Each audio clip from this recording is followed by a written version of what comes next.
नमस्कार, शारदास किचन मध्ये आपलं स्वागत आहे। आज आपण बनवणार आहोत पुरी भाजी। तर ती कशी बनवायची आणि टिप्स पण मी तुम्हाला पुढे सांगितलेले आहे व्हिडिओ मध्ये, त्यामुळे व्हिडिओ शेवटपर्यंत पूर्ण बघा। चला तर रेसिपीला सुरुवात करूया।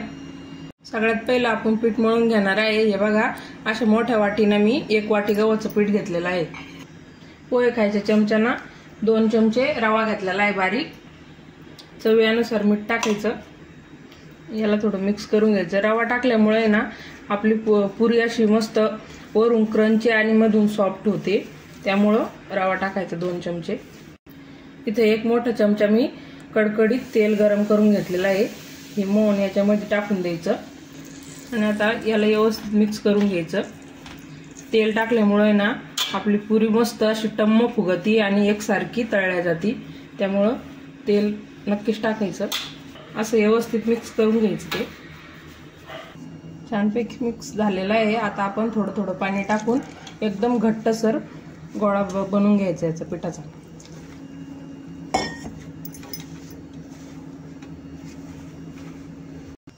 हे बघा, अशा पद्धतीने एकदम घट्ट पीठ मळून घेतलेलं आहे मी। आता थोडं तेल टाकायचं आणि तेलामध्ये थोडंसं मळून घ्यायचं।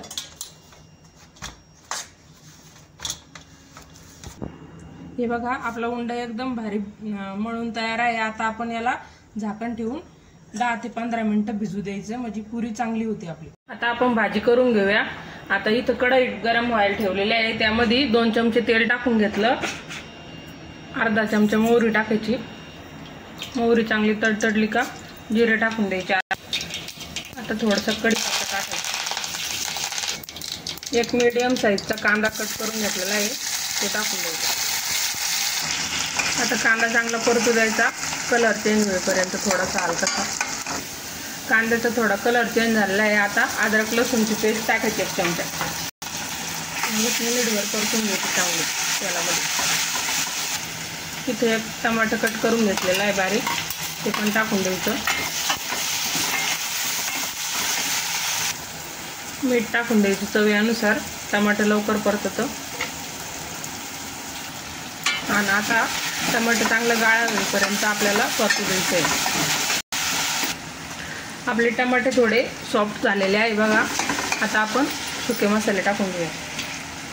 1 चमचा कांदा लसूण मसाला, 1.5 चमचा लाल मिरची पावडर आणि 2 चमचे धना पावडर टाकायचं। आता हे मसाले चांगले परतू द्यायचे 1 मिनिट। मसाले परतले गेलेले आहे आपले। आता आपण बटाटे टाकून घेणार आहोत। हे बघा, इथं मी मीडियम साईजचे 3 बटाटे घेतलेले आहे, शिलून आणि बारीक कापून स्वच्छ धुवून। आता याला मसाल्यामध्ये चांगले परतू द्यायचे। 1 वाफ निघूसतर परतू देणार आहोत आपण। आता 1-2-3 मिनिटं झाकण ठेवून द्यायचं आणि वाफ काढून द्यायची। बघूया, 1 वाफ निघलेली आहे।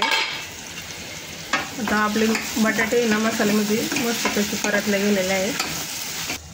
आता आपण इथं गरम पाणी घालून घेणार आहोत। चांगली मस्तपैकी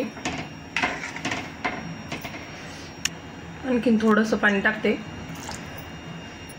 आता 1 उकळी येईपर्यंत गॅस फुल ठेवायचा आणि उकळी आल्यानंतर गॅस कमी करून द्यायचा।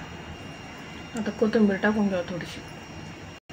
भाजीला उकळी आलेली आहे। आता आपण गॅस कमी करूया आणि अर्धवट झाकण ठेवायचं, पूर्ण झाकण ठेवायचं नाही, असं अर्धवट झाकण ठेवायचं। असं चमचा ठेवते मी मध्ये। असं अर्धवट झाकण ठेवलं ना तर भाजीची तरी निघून जात नाही, मस्त तरी येते। बघूया आपण भाजी चेक करून। बटाटे शिजलं का बघायचं। आणखीन शिजलेलं नाही आहे, अजून शिजू देऊ आपण 5 मिनिटं त्याला। बघूया आपण 5 मिनिटं झालेली आहे।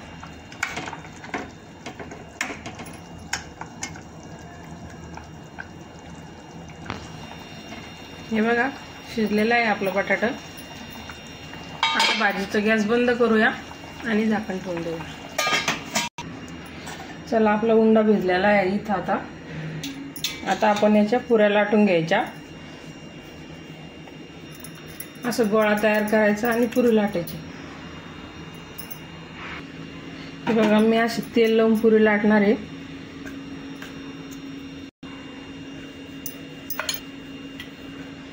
पुरी तुम्हाला जशी हवी तशी तुम्ही लाटू शकता, छोटी मोठी। हे बघा अशा पद्धतीने मी लाटून घेतलेली आहे पुरी। अशाच आपण आता बाकीच्या सगळ्या पुऱ्या लाटून घेऊया।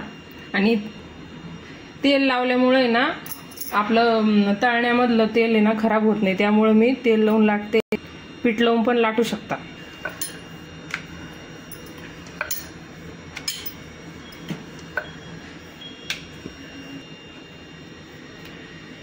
हे बघा इथं तेल गरम व्हायला ठेवलं होतं मी, आणि तेल गरम झालं की नाही चेक करून बघूया। अशी गोळी टाकायची एक कणकेची, आणि ती जर वर आली तर समजायचं आपलं तेल गरम झालेलं आहे। गोळा वर आलेला आहे आपला, म्हणजे आपलं तेल तापलेलं आहे।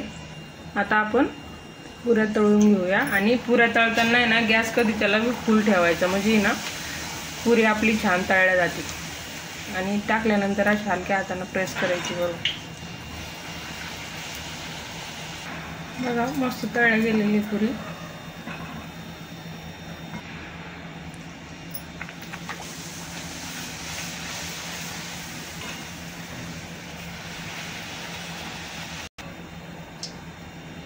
आता अशाच पद्धतीने सगळ्या पुऱ्या तळून घ्यायच्या आहे आपल्याला।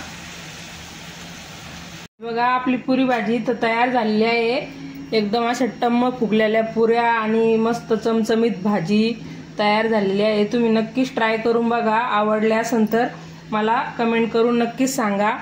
आणि आजची ही रेसिपी तुम्हाला कशी वाटली, आणि भरपूर साऱ्या टिप्स सांगितलेल्या आहे मी याच्यामध्ये। बघा थंड झाल्याच्या नंतर बी पुरी अशाला अशीच फुगेल राहील।